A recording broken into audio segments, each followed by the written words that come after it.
सुख बाहेर नाही, ते आतच आहे. हे एकदा कळलं, की मानवाला सुखप्राप्ती ही काही मुळीच अवघड बाब राहत नाही. हे सहज लक्षात येतं. याचा अर्थ सुख अथवा दुःख या मुळातच आपल्याच मनाशी निगडीत असलेल्या संकल्पना आहे. मात्र अखेरपर्यंत आपल्याला हेच कळत नसल्यामुळे माणूस सुखाचा शोध घेत वणवण भटकत राहतो आणि प्राप्त झालेल्या सुखाचाही तो नीट उपभोग घेऊ शकत नाही.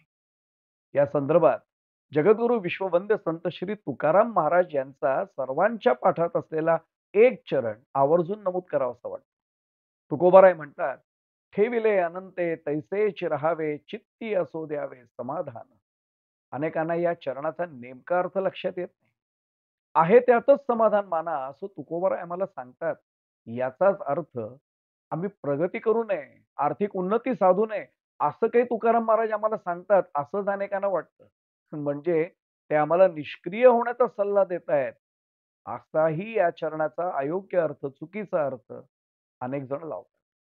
मात्र तुकोबांच्या सांगण्याचा अर्थ जर नेमकेपणाने आपण लक्षात घेतला, तर आम्हाला सुखाचा शोध घेण्यासाठी सध्या करतोय तशी वणवण मुळीच करावी लागणार नाही. तुकोबांच्या याच अभंगाचा तपशील नीट समजावा असं वाटत असेल, तर या पुढचा चरण अधिक महत्वाचा आहे. तुकोबाराय म्हणतात, "वाहिल्या उद्वेग दुःखची केवळ, भोगणे ते फळ संचिताचे."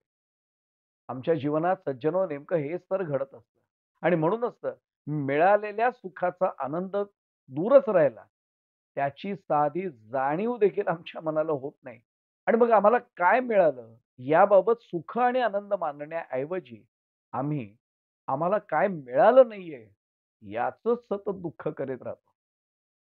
या संदर्भात आपले माजी राष्ट्रपती डॉक्टर ए.पी.जे. अब्दुल कलाम यांनी दिलेल्या एका उदाहरणाचं अगदी अपरिहार्यपणे स्मरण होतं.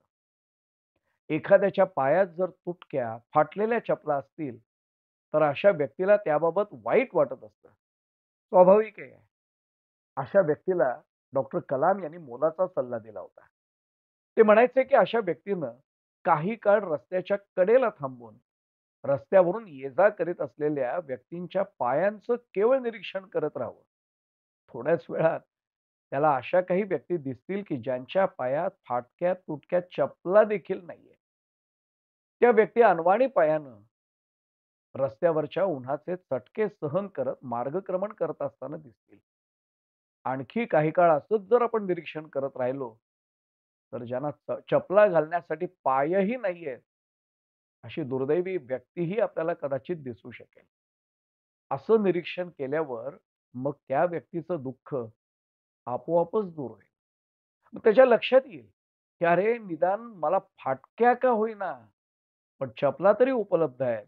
चपला घालण्यासाठी मला पाय तरी उपलब्ध आहेत. खरं तर डॉक्टर कलाम यांनी आजच्या काळातल्या सुखाचा जणू एक मूलमंत्रच सोप्या भाषेत आपल्याला दिलाय, असं म्हटलं, तर ते मुळीच अप्रस्तुत ठरणार नाही. अनेकदा एखाद्या वस्तूच्या प्राप्तीसाठी आपण खूप प्रयत्न करतो. पण दुर्दैवानं जर ती वस्तू आपल्याला मिळालीच नाही, तर आपल्याला दुःख होतं. याबाबत ख्यातनाम अभिनेते अमिताभ बच्चन यांनी आपले वडील स्वर्गीय हरिवंशराय बच्चन यांचं दिलेलं उदाहरण फारच उपयुक्त आणि पुरेसं बोलकं ठरतं. अपेक्षित वस्तू मिळाली, तर माणसानं ती देवाची कृपा मानावी.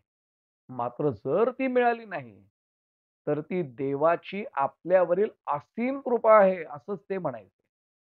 कारण आपल्याला काय मिळणे योग्य आहे, उचित आहे, याचा निर्णय प्रत्यक्ष देवानंच घेतलेला असल्यामुळे तो अधिक योग्य आहे, असं मानायला एकदा आपण प्रारंभ केला, की माणसाला अशा दुःखावर सहजपणे मात करता येते. कुढत राहत नाही माणूस. यावरून एक लक्षात येतं, की आपल्या ध्येय प्राप्तीसाठी आपण प्रयत्नांची पराकाष्ठा तर केलीच पाहिजे. प्रयत्नात कोणतीही कमतरता नसावी. मात्र एखाद्या गोष्टीच्या उपलब्धतेवर माझी सुखाची संकल्पना अवलंबून असता कामा नये. म्हणजे मग मला केवळ सुखाची अनुभूतीच कायम येत राहील. दुःख भावनेचा साधा स्पर्शही माझ्या मनाला होणारच नाही. यालाच आध्यात्मिक परिभाषेत स्थितप्रज्ञता असं म्हणतात. याच स्थितप्रज्ञतेमुळे सर्व संत चिरसुखाचा अनुभव घेत होते. आम्ही आमच्या मनाला एकदा अशी सवय लावून घेतली, की सज्जनो, याच चिरसुखाची अनुभूती सातत्यानं निरंतर घेण्याचं भाग्य आम्हालाही प्राप्त होईल, यात काही शंका नाही.